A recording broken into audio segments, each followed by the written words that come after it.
let's talk about one of the most powerful and honestly most misunderstood emotions we all deal with, anger. We have all been there, right? Feeling like it's in control of us, not the other way around. Well, today we're going to look at how we can start to flip that script. Does this feel familiar to you? That sudden, hot rush of frustration that just takes over, and maybe it makes you say or do things you wish you hadn't later? Look, if that's you, you are definitely not alone. The goal here is not to get rid of anger. That's actually impossible, and not even healthy. It's about learning how to get back in the driver's seat. So why do we get so stuck in these cycles of anger? Well, it turns out the problem often isn't the anger itself. It's how we react to it. We fall into these mental habits, these little traps that just end up making everything worse. Let's dig into the two most common ones. So here are the two big traps we often fall into. On one side, you've got rumination. This is when you replay that angry event over and over and over in your head. And on the other side, you've got suppression, just trying to stuff it down, pretend it's not there. And you know what? The research is crystal clear on this. Both of these strategies, but especially rumination, actually predict more anger and aggression down the line. They don't solve the feeling, they just lock it in. Okay, so if getting stuck in our thoughts or bottling it all up doesn't work, then what does? This quote right here from a study by Sauer and Baer really points us in the right direction. It's this idea of mindful self-observation. It's all about just noticing your anger without getting all tangled up in the story. This isn't about fighting the feeling. It's about changing your entire relationship to it. Now, to really get how mindfulness works, it's super helpful to understand what's going on in your brain. Let's use a really simple metaphor for this. Think of your brain as having both a smoke detector and a watchtower. First up, you've got the smoke detector. This is your brain's super fast threat detection system in areas like the amygdala. It's always scanning for danger, and when it thinks it senses a threat, whether it's real or just perceived, it sounds the alarm. That's that instant physical rush of anger. It's totally automatic, and it is incredibly fast. But you also have a watchtower. That's your prefrontal cortex. This is the slower, more thoughtful thinking part of your brain. Its job is to look at the bigger picture and figure out, hey, is this threat actually real? It has the power to calm down that smoke detector, but here's the key. You have to give it enough time to come online. So this gives us two ways we can actually step in. We can work top-down by using our thinking mind, the watchtower, to mindfully observe our feelings.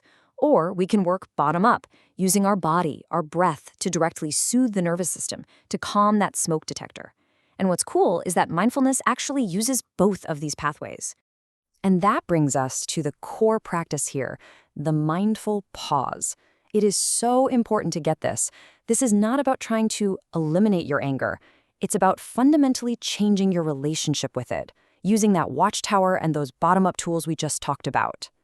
So what even is mindfulness? This definition from Jon Kabat-Zinn is pretty much the gold standard. It's the awareness that emerges through paying attention on purpose in the present moment and non-judgmentally. You know, that last part, non-judgmentally, that is the secret sauce, especially when you're dealing with a tough emotion like anger. Let's break down how this actually works with anger. Being non-judging, that stops that spiral of getting angry at yourself for being angry. Acceptance, that stops you from fighting the feeling, which honestly just adds more fuel to the fire. Now decentering, this one is a game changer. It's the skill of realizing an angry thought is just a thought. It's like a cloud passing in the sky. You don't have to grab onto it, and you certainly don't have to act on it. And all of this together helps you build patience, creating that all-important pause between the trigger and your response. Okay, this all sounds great in theory, but what can you actually do when you're in the heat of the moment? Let's get really practical. Here are two powerful science-backed techniques you can put in your mental first aid kit right now. The first one is a bottom-up technique called the 5-4-3-2-1 method. When your smoke detector is blaring, your mind is just racing. This exercise forces your attention outward, into your senses.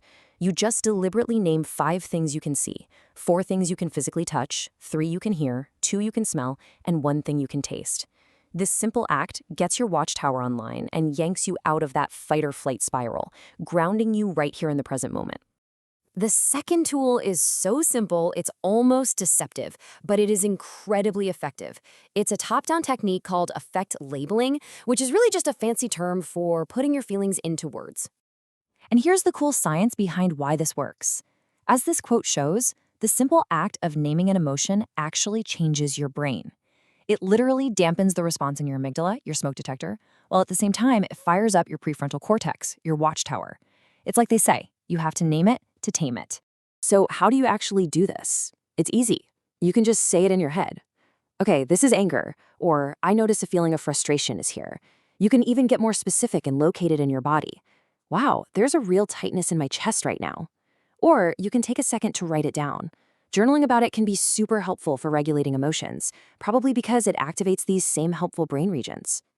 You know, the ultimate goal of all of these practices is to make one fundamental shift in your life, to go from an automatic reaction to a conscious response. That is how you truly take back control. So, if you take one thing away, let it be this. Mindfulness doesn't get rid of the triggers. Life is always going to have frustrating moments. What mindfulness does is create a little bit of space, a pause, between that trigger and your old habitual reaction. And right there, in that tiny space, lies your freedom. That is your power to choose a response that lines up with the person you actually want to be. Every time you practice these skills, you widen that space, just a little bit, moment by moment. You start to shift from being the anger to being the one who notices the anger. And that little shift gives you all the power. So the final and most important question is this: what will you choose to do with that space?